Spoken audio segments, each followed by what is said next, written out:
자, 오늘 준비한 마지막 기사입니다. 이 기사는 얼마 전에 읽어봤던 얘기인데 후속 기사라서 한번 또 읽어봤어요. 자, 외국인 소유의 재건축 땅 뒷북 조사 나선 정부라고 하는데, 이 재건축은 아니고 문제가 되는 사건 현장은 재개발 구역 현장입니다. 근데 이제 이 재개발 구역에서는 이 재개발 사업을 추진하는 과정에서 재개발 사업에 참여할 조합원 또는 이제 참여하지 않을 토지 등 소유자 이렇게 구분이 돼서 나중에 이제 참여하지 않을 조합원의 토지 같은 경우는 이제 토지 수용을 통해서 이 토지 소유권을 확보를 합니다. 근데 이렇게 수용하게 되는 토지가 대부분은 이제 내국인, 그러니까 말 그대로 우리나라 사람들이 갖고 있는 토지를 수용하거나 또는 이제 조합 재개발 사업에 참여하면 이제 그를 토대로 나중에 이제 아파트를 공급받거나 또는 뭐 부대 복리시설, 상가라든가 이런 걸 공급받거나 하게 되는 건데, 이제 이 사례는 뭐냐면 외국의 국적을 가지고 있는 소유자가 이 재개발 사업에 나는 참여하지 않겠다. 그러니까 일종의 청산을 택했는데 그러면 이제 내 땅을 가져가려면 돈을 내놔라. 보상비를 주세요라고 했는데 이제 그 조합에서 제시한 보상 금액이랑 그 다음에 이 땅을 소유하고 있었던 소유자와 이 금액적인 갈등이 생긴 거죠. 그 돈 받고는 못 넘기겠다라고 하는 거예요. 보니까 한 188제곱미터, 한 56평 정도 되는 가정집인데, 그러니까 주택인데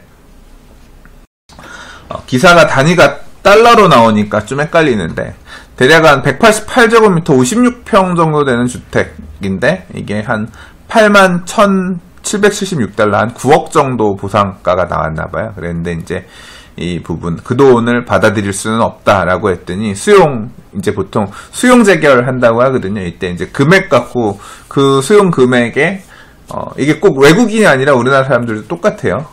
그 금액이 마음에 들지 않습니다. 나는 그 금액에 그걸 인정하지 못합니다라고 해서 이제 그 항소를 하게 되면 이제 금액 가지고 다시 이제 재판을 하거든요. 85만 달러로 올려줬대요. 그러니까 그러면 이 정도 선에서 보상을 해주면 되겠습니다. 그리고 땅을 수용하면 되겠습니다. 했는데, 이제 금액은 한 85만 달러니까 한 9억 5, 6천 정도? 예, 그 정도로 이제 가격을 조금 올려줬나봐요. 근데, 이 소유자분, 서씨라고 하니까 한국 이제 이름이시긴 한데, 이제 국적 자체는 외국인이었나봐요. 근데 이제, 이 금액에는 넘기는 게, 합리적이지 않다. 그래서, 이 해당 변호사, 그러니까, 매도인이 아니라 토지 소유자 쪽 변호사는 이분 재산상 정신적 피해가 200만 달러가 넘는다. 그럼 뭐 이건 20몇억 이런 소리잖아요. 그렇기 때문에 이 부분을 조금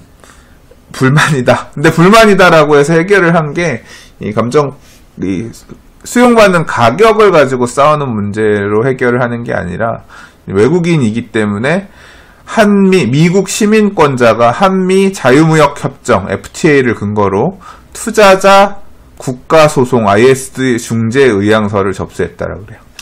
이거는 그 능력 있는 변호사가 이런 식으로 끌어들여서 이제 어떤 좀 더 유리한 고지를 점하기 위해서 이렇게 한 건지, 아니면 이 당사자, 그러니까 시민권자인 당사자분의 생각이신지는 잘은 모르겠지만, 그렇기 때문에 이제까지 일반적으로 보아왔던 재개발 재건축, 그러니까 재개발 구역 안에서의 수용에 대한 다툼하고는 조금 모양새가 다른 거죠.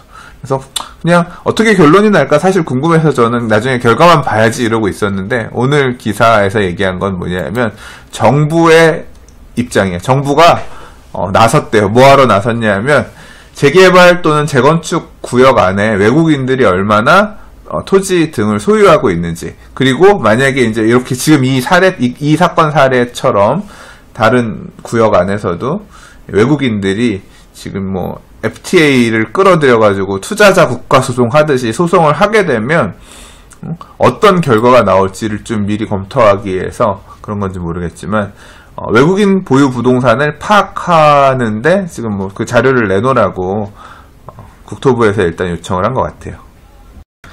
뭐 기사에 따르면 아직 소송을 한 상태는 아니고 중재 요청을 했다고 하고요. 실제로 이제 소송할지는 좀 봐야겠지만 지금 ISD 소송이라고 하면 국제투자분쟁해결센터와 같은 제3국의 재판소에서 일정 기간 중재 협상을 거쳐 진행된다고 해서 우리나라의 법원에서 판결한 내용하고는 다르게 결론이 나올 수가 있어서 대체 어떤 식으로 결론이 날 건지에 대해서 뭐 정부도 그렇고 이제 정비 업체도 그렇고 지금 되게 이 결과 어떤 식으로 마무리가 될지를 주목하고 있다라고 하는 거고 저도 되게 궁금한 상황이고요.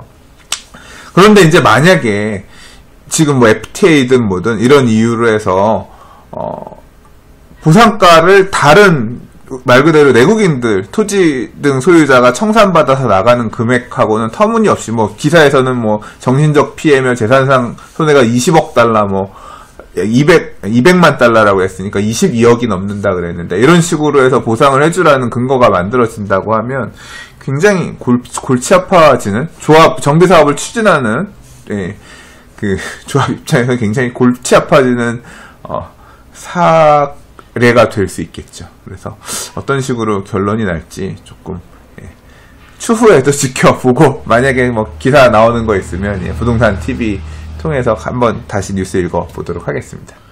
날씨가 많이 쌀쌀해졌습니다. 굉장히 찬바람 부는데 이번 주 말 그리고 다음 주에도 또 유망 분양 물량들 모델하우스 견본주택들 오픈하고 하는 것 같아요. 그래서 또 청약 통장들 들고 계신 분들 당첨 안 되신 분들은 또 통장 쓰려고 아마 많이 주말에 모델하우스 보러 다니시는 주말이 되지 않을까 생각하는데요. 그런 내용들도 또 한번 이번 주에 부동산 TV 통해서 정리 한번 해보는 시간 갖도록 하겠습니다. 자, 오늘도 봐주셔서 감사하고요. 내일 또 다른 뉴스로 인사드리겠습니다. 부동산이었습니다. 좋아요와 구독하기는 사랑입니다. 감사합니다.